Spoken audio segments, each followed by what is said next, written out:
Hi there and welcome to Go Southern Alberta. I'm Christy Pick, and a couple of weeks ago you may remember Leanne Evans was down at the Medicine Hat Food Bank, and one of the things that they talked about was the Medicine Hat Brown Bag Lunch Program. Well, today we are at Hillcrest Church where they are actually working on that program. Believe it or not, every day they prepare between 350 and 500 lunches for students in schools here in the Medicine Hat area. We're going to talk to a couple of those volunteers as well as a principal at one of the schools that receives some of those lunches to find out just how it's impacting the kids and families in our city. So stay tuned, we have lots coming up here on Go Southern Alberta. Well, welcome back to the show. As we had mentioned, we're at Hillcrest Church today and we're talking all about the Medicine Hat Brown Bag Lunch Program. I'm now joined by Carrie Crooks, who is the coordinator of the program. Carrie, how long has this been going on and how did it really get started? We're starting in our third year right now. The pilot project began 2 years before with Jim Turner fielding it. He seen a need in the community. He was the owner of Sobeys, and so he was very close to the community and seen a need that we could potentially meet. And that's how it started. I believe there was just 1 or 2 schools to begin with, and now we're up to 22, including Red Cliff. So it's obviously filling that need, and we hope to continue. You had mentioned to me earlier off camera that you do between 350 and 500 lunches every day that the school is in session, and it's about $1 per day per child. Is that right? Yeah, that's right. The reason why we have such a variance this year is we're kind of trying out a fluctuating system. So the teachers, secretaries, or lunch staff will be texting me prior, like the night before, to let me know if they have any overage or, just from kids being sick or it's nice out so they're going home, whatnot.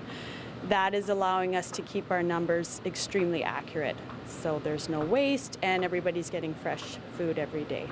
Talking about fresh food, right behind us here we have some volunteers cutting up some vegetables. So what's in these lunches that the kids are getting on a regular basis? Okay, so we're really proud to say that it is quite a balanced lunch. They get a sandwich of their choice, which is pea butter and jelly or meat and cheese. Then they get a fruit every day, apple or orange of their choice, and then a treat like a granola bar.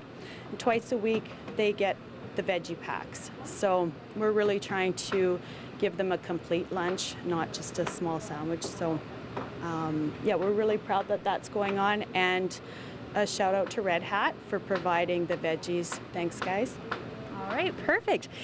Now, you have a ton of volunteers, I understand. About once a week, each of these volunteers comes to help out because this does go really 5 days a week. But in total, how many volunteers do you have and what do they do when they come? Okay, so in total, roughly 60 to 75 volunteers, and when they come in, they will be doing various jobs. They're all small jobs, but they all count. At the end of an hour, we will have all 300 to 500 sandwiches done. So you'd be buttering bread or bagging, cutting, any of these. So it all comes together in about an hour and a half. So it's amazing. We have a small army and they work great. They're great. Do you need any more volunteers? We basically, we generally are doing pretty good. But that being said, we have our lulls, so we always can use extra hands. And drivers, I've put that out before, we are getting some help in that regard, so that's good. But spare drivers would be nice. So if you could give us your phone number and the odd day when one of our volunteers needs to take a day off or anything like that, it would be nice to have a list of drivers so that we can go through and not, tire any one person out. I think it's great that not only do you have your small army here to gather the lunches, you take it to the schools.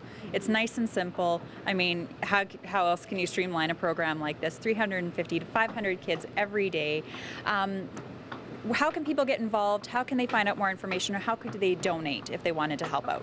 So we are on the website, and also you could just phone down to the food bank. And as far as donating goes, we have a big brown bag set up at the mall beside the information center. It's kind of hard to see, it's tucked back there. So I think if more people were aware of it, they would throw the odd loonie in, knowing that they just fed a kid for a day with their loonie. All right. Well, thank you so much, Carrie. I really appreciate your time today. Thank you, and thank you to the community.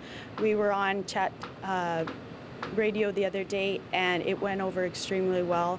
We had about $16,000 donated, so I really want to thank the community too. That's awesome. $16,000, 16,000 lunches for 16,000 kids. It's absolutely unreal what our community can do when they come together. Stick around. We're going to learn a little bit more about the Brown Bag Lunch Program and how it's actually affecting kids in the schools. We're going to be talking to a principal from Alexandra Middle School after the break right here on Go Southern Alberta. Well, welcome back to the show. As I had mentioned off the top, we are at Hillcrest Church today, and we're talking with some of the volunteers of the Brown Bag Lunch Program, but now we actually have a principal from one of the schools who receives some of those lunches every day that the kids are in school. Welcome, Jason Peters. Thank you so much for joining us today. It's my pleasure. Now, you're from Alexandra Middle School. You've had the program in your school for a few years now. Talk a little bit about the importance of having the Brown Bag Lunch Program and how it affects the students. Well, I think as educators, we would know that for kids to be able to learn, they need to have their basic needs met. And so certainly over the years, we've noticed that there are always kids within our school that come without that, whether it's not even having breakfast, but certainly not having lunch. And so when this program came about, and for us, we were one of the sort of trial groups within our district, so it started about halfway through 2 school years ago. And just thought what a great idea for us to be able to provide an opportunity for some kids to access some food. And so that's been huge for our school. It's been always between 5 to 10% of kids that come through that, and have tried to keep it at our age level so that it's easy to access and not necessarily where they would have to apply for it or step outside and kind of be acknowledged that they need that, but just something that's open and available for them, which has allowed them to access it.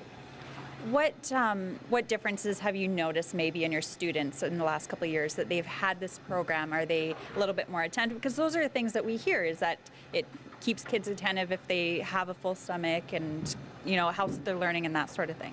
Yeah, we absolutely. There are kids that having just something to eat makes it that much easier to be able to work through an issue or to be able to stay focused on their studies. And so it's ranged from the extreme where a few years ago a student that we found out sort of through outside circumstances that the only food that student was getting was the food from our breakfast program that we partner with the Link Church with, and then this lunch program that we partner with Hillcrest and the food bank and some other partners. And so when you find that out, that for 2 weeks the only food this child was getting was from those programs, it's pretty amazing.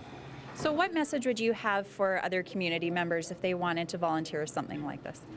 Yeah, absolutely. It's so neat to see even here to be able to meet some of the volunteers behind the scenes that we can certainly let them know the difference they're making for our school, and to let the kids know that there's lots of people that care about them enough that it's not their grandchildren or their kids that are receiving this benefit, but they care enough that they want to help out, and so they're providing this for you. And so I think that means a lot to some kids who maybe feel like no one's looking out for them.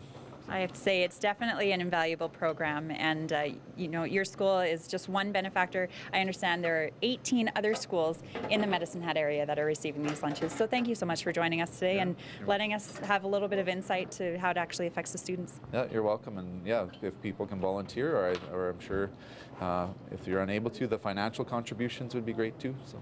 Excellent. Thank you so much. All right, stay tuned. We have so much more coming here on Go Southern Alberta. Well, that is our show for today. Thank you so much for joining us. Also, thank you to Jason and Carrie for telling us all about the Medicine Hat Brown Bag Program. Of course, if you'd like some more information about how you can help out some kids in our schools here in Medicine Hat area, they are on the Medicine Hat Food Bank website, which is mhfoodbank.com. If you want some more information about what we're covering here at Shaw TV, we're on Facebook, Shaw TV Medicine Hat. We're also on Twitter at Shaw TV The Hat. Thanks again for joining us, and we'll see you next time right here on Shaw TV.